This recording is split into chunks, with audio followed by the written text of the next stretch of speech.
Welcome back to Sledgehammer Horror, guys. I am Ken Sledge. And I'm Ashley Sledge. And let's talk horror. So today we're going to do our review on 2024's Night Swim. We're going to tell you guys about some of the positives, some of the negatives, and some of our final thoughts. Now, I know it says non-spoiler. It's going to be mild spoiler. We're only going to spoil things really that were in the trailer or things that are common knowledge of the film. We're not going to give you in-depth spoilers. So let's get right to the positives.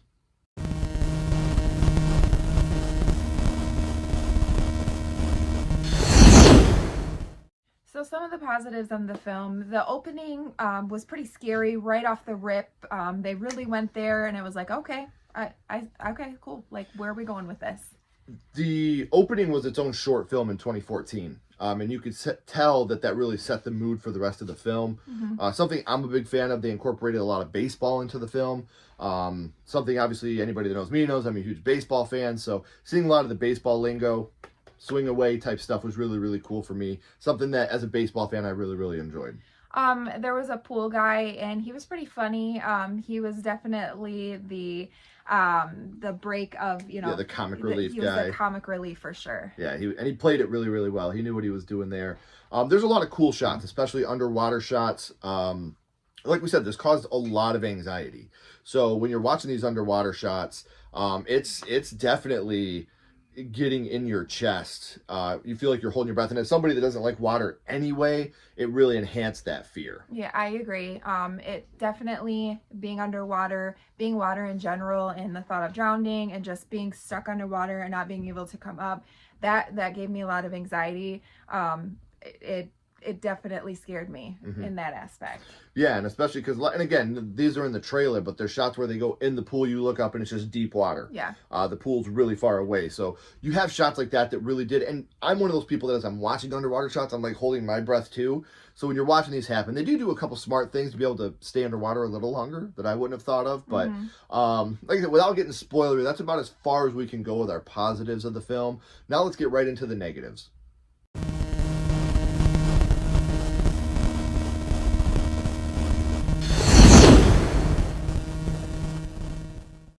We had a lot of filler time, them just swimming in the pool, not a lot going on with that.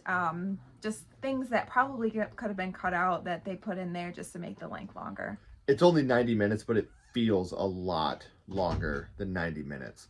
Now, again, just like the positives, we're not going to have many negatives because we don't want to spoil anything, but there's a lot. And I mean an overabundance of, hey, there's something there, but when I look, it's not there anymore. Hey, there's something up there, but when I get up there, it's not there anymore. And that same beat happens over and over and over and over. And there's only so many times that it can happen to where you're actually satisfied.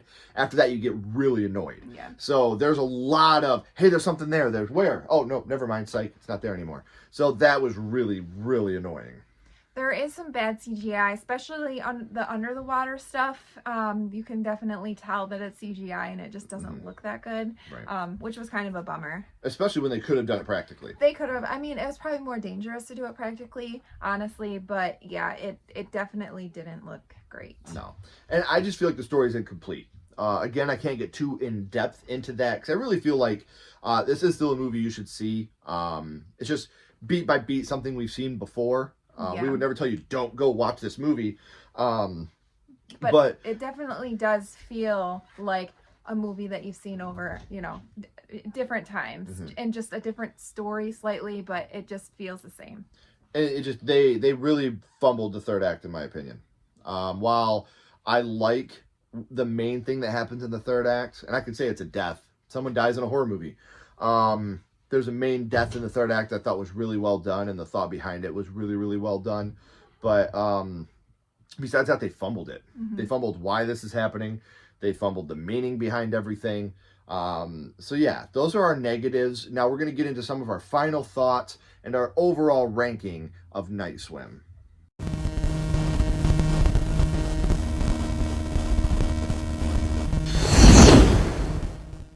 I'm just going to give my overall ranking first, and I'm going to just say I'm going to give it a 2 out of 5. Again, there was parts where I felt like I was holding my breath and it made me feel anxious, but it was just, I've seen this before and I've seen it probably done better.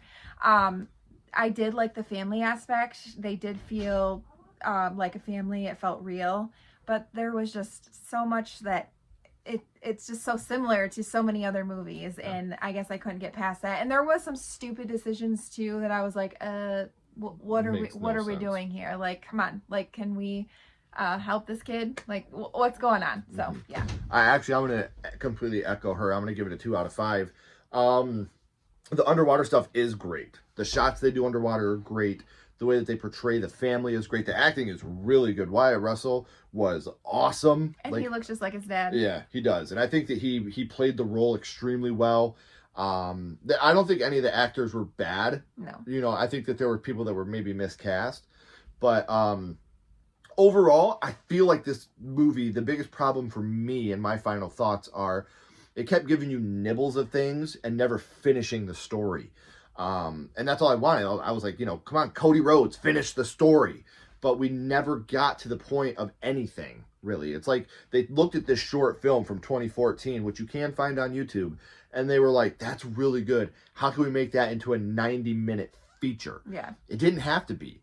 The opening, being its own short film, is fantastic. Absolutely. If anything, watch it for the opening. Mm-hmm. The opening is great.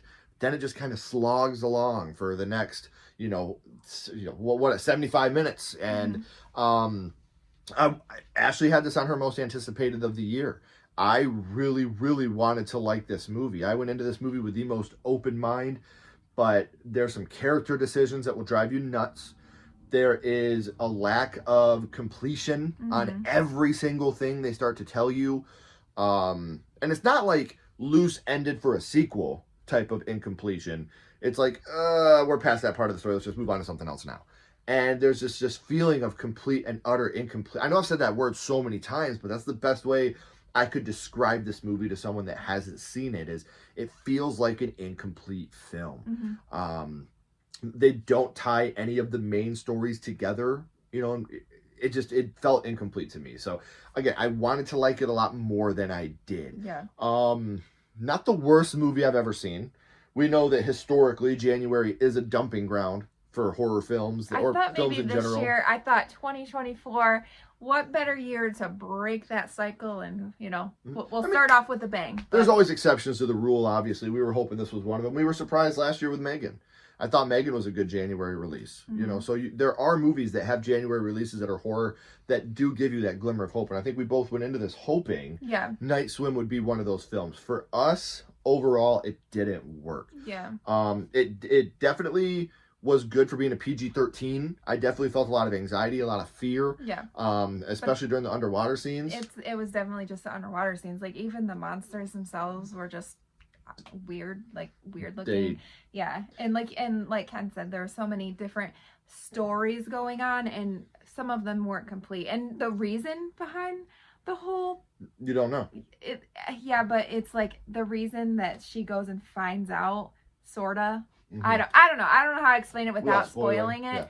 But when you see a monster in the movie, it's like, wait, did you see something? Yeah. No, I didn't. But it's like you got water in your eyes, and oh, there it is. No, I'm psych. The reason I'm using this, by the way, is there is a direct, and I mean a direct, reference to It and Pennywise and children talking to you through a sewer type thing in this movie. And I thought that was really cool. I was like, that's a cool, I like what they did there.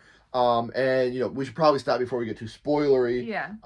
Because embargoes and stuff like that. But again, 2 out of 5 for me. Not the worst film I've seen. Nothing I'm clamoring to see again. Yeah. If they came out with an extended unrated cut that was maybe a little bit gnarlier, I'd probably check it out. I think that's the problem with the story. I feel like this could be Ouija, and then you could make a sequel off this and tell the story a little better the way they did Ouija Origins of Evil. Yeah. Or, this could be anything like that. A Truth or Dare movie where they come out with another sequel and it's better than the one you just seen. I could really see something like that happening because the concept behind this is actually cool as hell. Yeah. They took that poltergeist concept of dead bodies in the pool and amped it up to 50. But then they didn't do anything else around that to make it worth your time to see, in our opinion. Again, I would never tell you don't go watch a movie. I hope you go watch it. I hope you support horror. But for us, the film overall just didn't work. Do you have any other final thoughts that you would like to add? You have to do CPR like the right way. Oh my gosh, that drove me crazy. Like, oh no. I was like, What the hell? Yeah. So again, that's Ashley being nitpicky because she's in the medical field. Whenever I see somebody with an oxygen mask or CPR, I'm like, here we fucking go.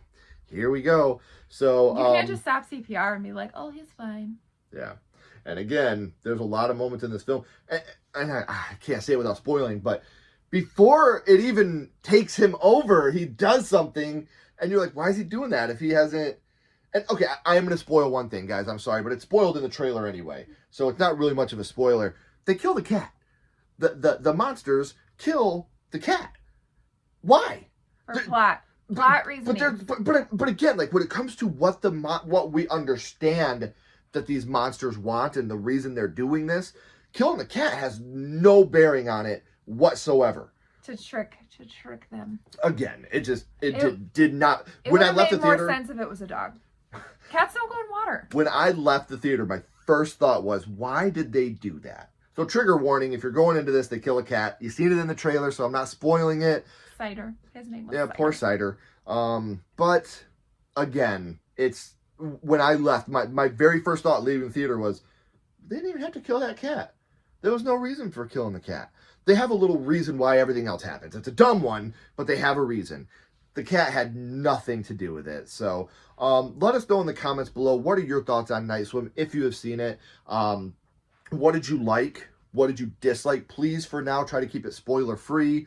If you're watching this new, if you're watching in a couple months from now, spoil the hell out of it. But if you're watching it new, please let us know what you thought. What would you rank it out of skulls 0 to 5? We're very excited to see what you guys thought of it. See if you kind of echo what we thought, or maybe you liked it a little bit more. Try to change our minds a little bit. And if you haven't already, guys, please like and subscribe. It helps our channel more than you know. And follow Sledgehammer Horror on social media. Our links are in the description as well. But until next time, keep talking horror. Say who you are. And we'll see you guys soon. Bye, guys.